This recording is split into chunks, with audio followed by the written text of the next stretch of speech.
Welcome to part two. Let's talk about lockers. So in part one, we talked about how four-wheel drive works, and now we're going to go one step further. In this video, you're going to notice that the front drive shaft is not spinning.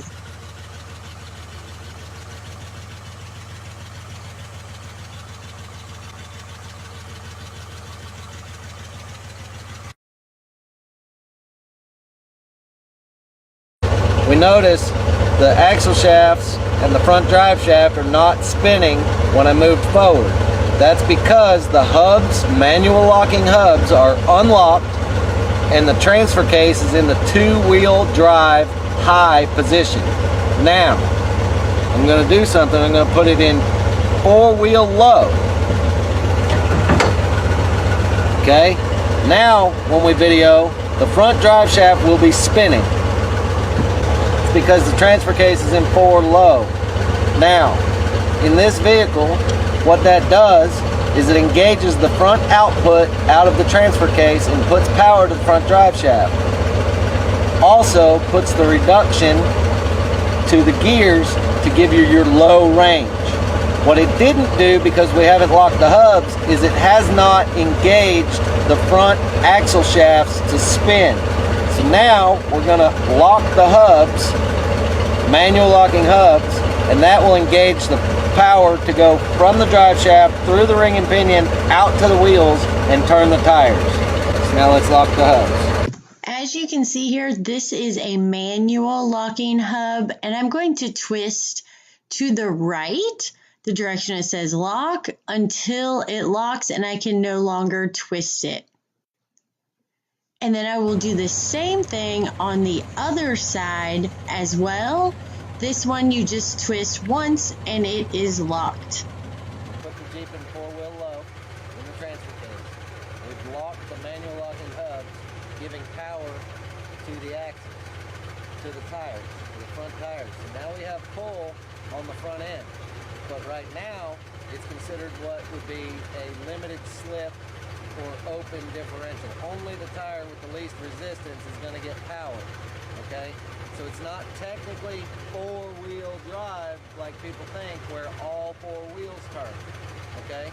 Now Kristen's going to go up there and show you that when I pull forward, the axle shaft itself is spinning. And you'll be able to see that because this is an open knuckle front axle.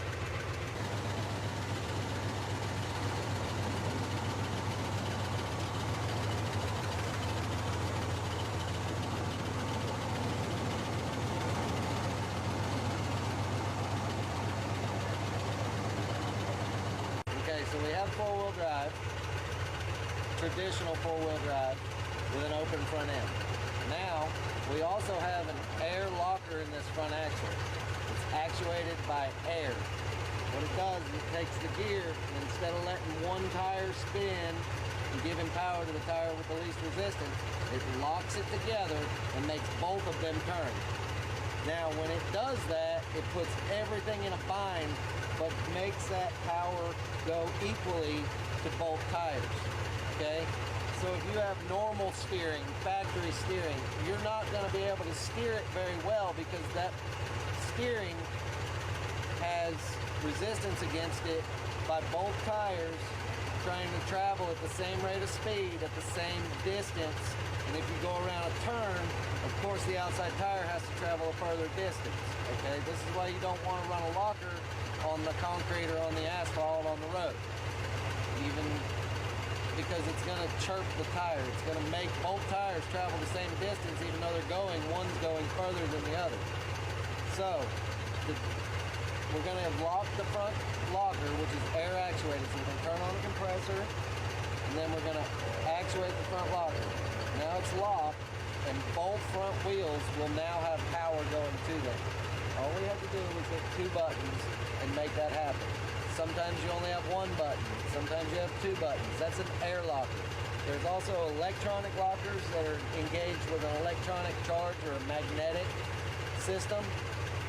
Air lockers have an air line that runs down to the differential that, with air being forced in there, spreads that and makes it lock in. Your teeth are like this, and then what happens is the air makes them lock together, okay? So, manual locking hubs, air locker, gonna be hard to steer with factory steering. So what we've done is we've added hydraulic assist steering to this Jeep to make this Jeep be able to steer without fighting it while the hubs are locked and while the locker is on. So we're gonna turn the locker on, we're gonna turn on the compressor, then we're gonna turn on the locker, and you hear it brrr, sending air to that front differential to lock the gears, to make everything, to lock both axle shafts together to where they are forced to spin equal revolutions and put equal amounts of power to both front tires. So is this a selectable locker? This is a selectable air locker. And what makes the difference between a selectable and non-selectable? If you have a mechanical style locker, it's going to be either a welded set of spider gears or a mechanical locker that's actuated with little springs, or then you have limited slip that's actuated with little clutches. Okay, they're teeth that you'll feel them come in and out. So when you go around a corner, a mechanical locker sometimes will disengage, sometimes it won't, and it's kind of makes a lot of noise, causes a lot of racket. If you're driving the vehicle down the road as a daily driver, I do not suggest a mechanical locker. This is the reason being. As you've noticed, this is an old CJ5 with manual locking hubs. If you have a JK, JKU, TJ, even YJ, you probably don't have manual locking hubs unless it's been converted or has an aftermarket axle. That being said, when you're driving down the road in your JKU, or your JK, or your TJ, or your YJ, okay, even in two-wheel drive, your front drive shaft is spinning. Not because it's getting power from your transfer case, but because you don't have manual locking hubs to unlock the wheel. So your front axle shafts are spinning with the wheel at all times. Your front ring and pinion are spinning as you're going down the interstate at all times, which then is making your front drive shaft spin at all times. Then when you put it in four-wheel drive, you take the transfer case and you apply power to the back side of, or the transfer case side of the front drive shaft. So the benefit to manual locking hubs versus non-manual locking hubs. Non-manual locking hubs are a convenience. They're great. You don't have to get out. You don't have to lock your hubs when you're knee-deep in the mud. You don't have to stop for that 2 seconds and lock your hubs when you're going down to go on a trail, okay? But they have their disadvantage. Non-manual locking hubs, just automatic, all the time locked front end like that. The hub assembly is all the time spinning. The front gears are all the time spinning. Your front drive shaft's all the time spinning. Putting wear on all those parts at all times. You're going to Kroger, you're going to the mall, you're taking kids somewhere, you're taking your husband out to dinner, you're going out with the girls, you're doing whatever you're doing, that front differential is spinning at all times, putting wear on all the front end parts at all times. Also putting drag on your vehicle when it goes down the road. So therefore, worse fuel mileage. You're spinning more parts going down the road. More drag on the vehicle as it's going down the road. It's not free floating. It's not just sitting there. It is actually spinning the entire time, although it doesn't have power going to it.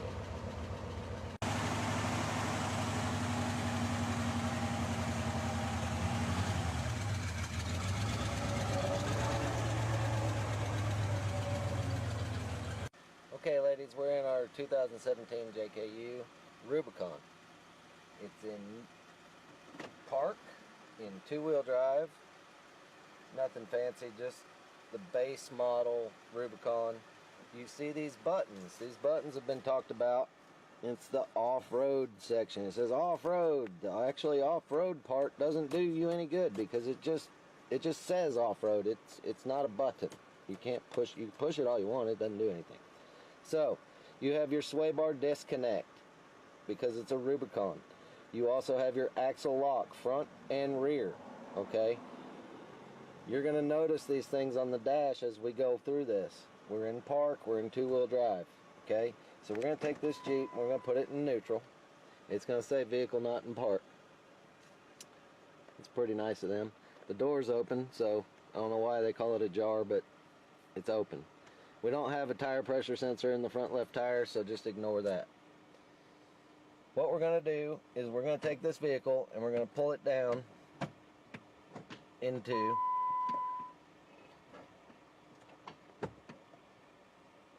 four-wheel drive in low range, okay? And we're going to disconnect our sway bar, which all you have to do to disconnect your sway bar is hit the button and the sway bar light starts flashing.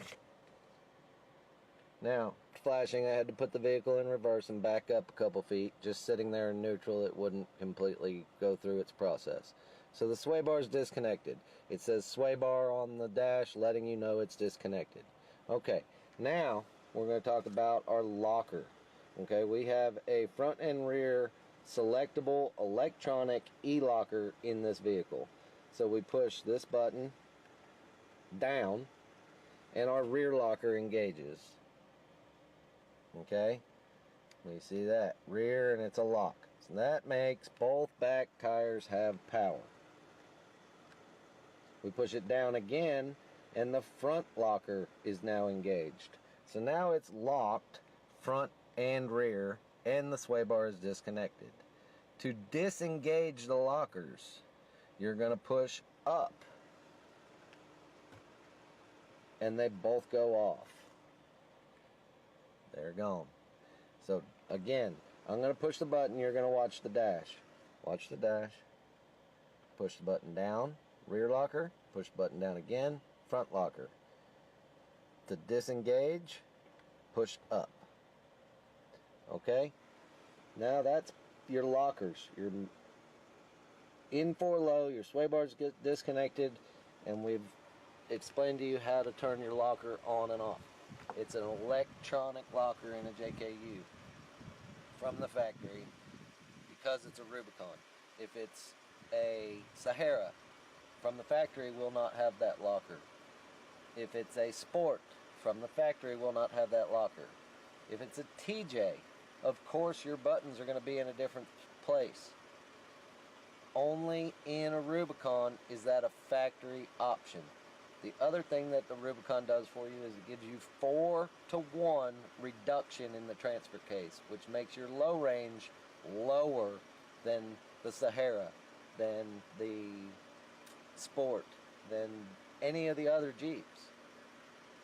So there's a couple things that come with a Rubicon that don't come with a Sahara, don't come with a Sport, don't come with any of the other packages, okay? The lockers are one of those. The 4-to-1 reduction, the Dana 44 front axle instead of a Dana 30 front axle.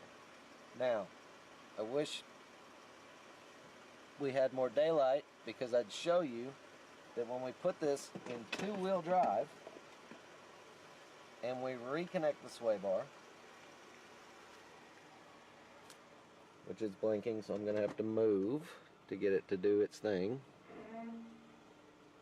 and set level. Now it's off, and make sure I'm not in the road, so I'm going to pull up a little bit. We're in two-wheel drive, and if we had daylight, I would show you this vehicle does not have manual locking hubs. So when I roll forward, my front axle shafts are spinning all the time, and if I have daylight, I would show you that. It's getting dark, so we'll have to get back to that at a different time, but I'm going to show that to you. Or that's something that you, if you have somebody with you at home, they can back the Jeep up and you can watch. Your front axle shaft will spin all the time. So there's benefits to manual locking hubs.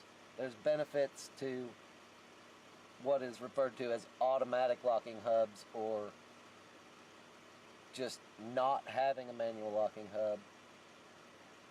I hope that answers some questions.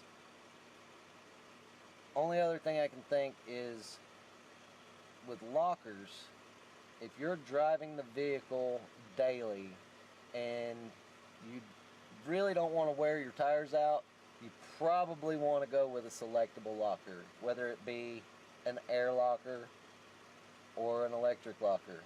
That way you're not putting undue stress or wear on your tires or axle shafts when you're driving this vehicle daily. Now, some people will put a mechanical locker in the back and they'll deal with the tire chirp and the tire wear in the back. In the front, you definitely, unless you have manual locking hubs, in the front you definitely don't want a mechanical locker. You want a selectable locker in your front end if you don't have manual locking hubs. I hope that helps.